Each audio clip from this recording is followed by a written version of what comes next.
دلوں کی داستان کے معزز سامعین کو ہنا رانا کا سلام۔ امید کرتی ہوں آپ سب خیریت سے ہوں گے۔ شروع کرتے ہیں آج کی داستان۔ آج کی ہماری داستان ہے شوہر کی بے رخی۔ آج پہلی رات تھی، بستر پہ پھول سجائے گئے، ہیرا اور کاشف کی شادی ہوئی۔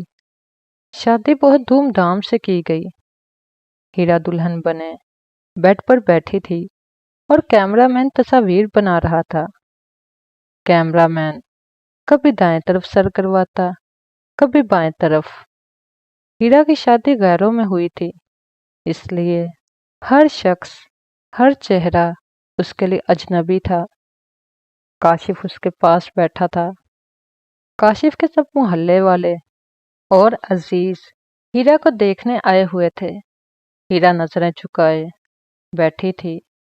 رات کے 1 بج چکے تھے اور وہ بہت زیادہ تھک چکی تھی۔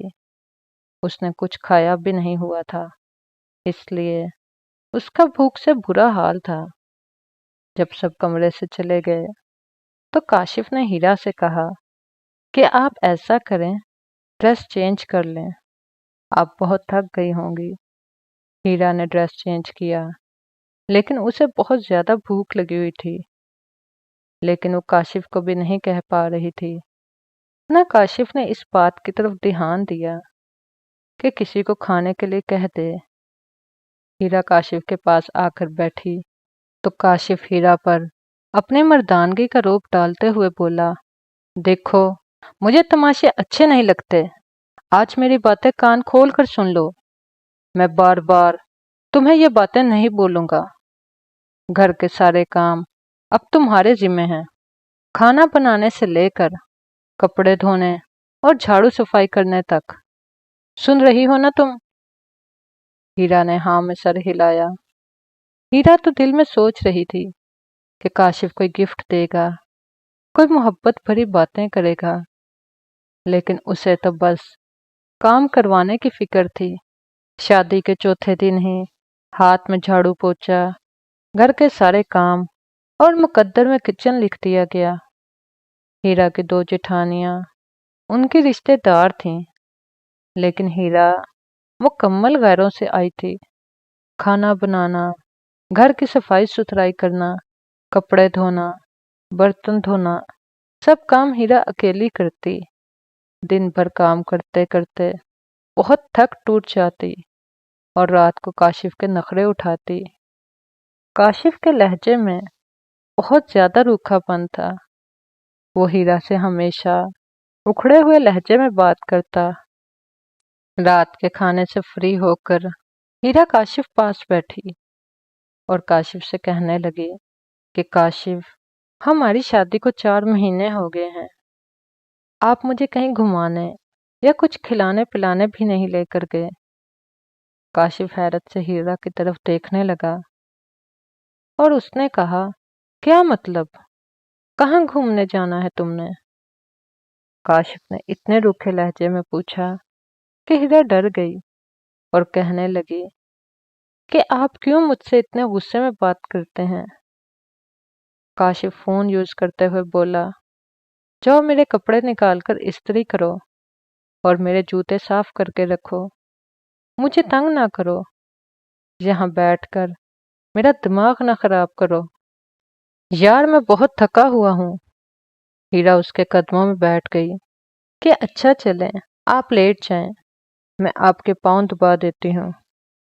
کاشف بیڈ پر لیٹ گیا اور ہیرا اس کے پاؤں دبانے لگی۔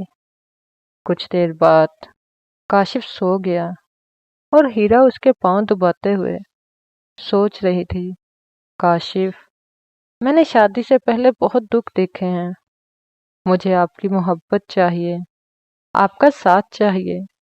آپ کیوں میری آنکھوں میں نہیں دیکھ پاتے کہ میں کس تکلیف میں ہوں؟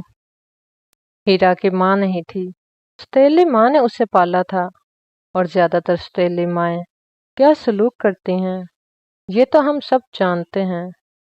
ہیرا نے اپنے ستیلی ماں سے بہت تکلیف، بہت درد سہا تھا۔ ہیرا کی ستیلی ماں نے ہیرا کی شادی کر کے اسے سر سے اتارا تھا۔ اس نے تو یہ بھی نہیں سوچا کہ ہیرا صرف 18 سال کی ہے اور کاشف 40 سال کا ہے۔ ہیرا کاشف کے قدموں میں بیٹھی اس سے محبت اور قدر کی بھیک مانگ رہی تھی۔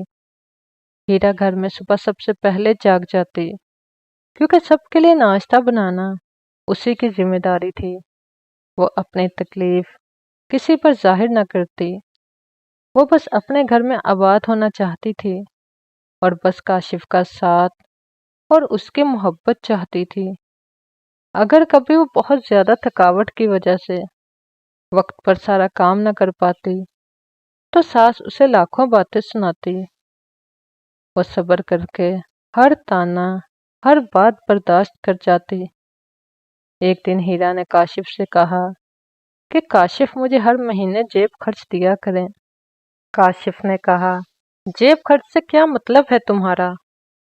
تو ہیرا نے کاشف سے کہا آپ ہر مہینے مجھے 4-5 ہزار جیب خرچ دیا کریں نا۔ کاشف نے انتہائی غصے سے ہیرا کو دیکھا اور کہا خیر ہے نا، 4-5 ہزار کیوں چاہیے تمہیں؟ ہیرا نے بہت پیار سے جواب دیا کاشف میں آپ کی بیوی ہوں اور میری بھی ضروریات ہیں، میرے پاس پیسے ہوں گے تو اپنی ضرورت کی چیزیں خرید لیا کروں گی۔ اب میں آپ کے بھائیوں سے تو یہ سب نہیں کہہ سکتی۔ کاشف کو نہ جانے ہیرا سے چڑ سی تھی، جب ہیرا سے بات کرتا غصے سے کرتا۔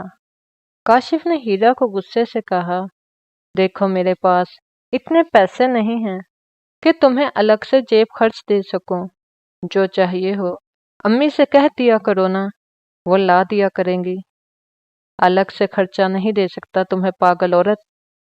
وہ کاشف کے پاس بیٹھ گئی اور کہنے لگی کاشف آپ نہ دیں مجھے کچھ، میں خوش ہوں آپ کے ساتھ، بس آپ مجھ سے پیار سے بات کر لیا کریں، مجھے غصے سے نہیں پیار سے آواز دیا کریں، مجھ سے محبت بھری باتیں کیا کریں۔ قسم خدا کی آپ کی محبت پا کر میں سب کچھ بھول جایا کروں گی، دن بھر کی تھکن، ہر دکھ تکلیف، سب کچھ، بس آپ محبت سے میرا نام لے کر پکارا کریں۔ کاشف نے مسکرا کر کہا تو پیار سے ہی تو بولتا ہوں تمہارے ساتھ۔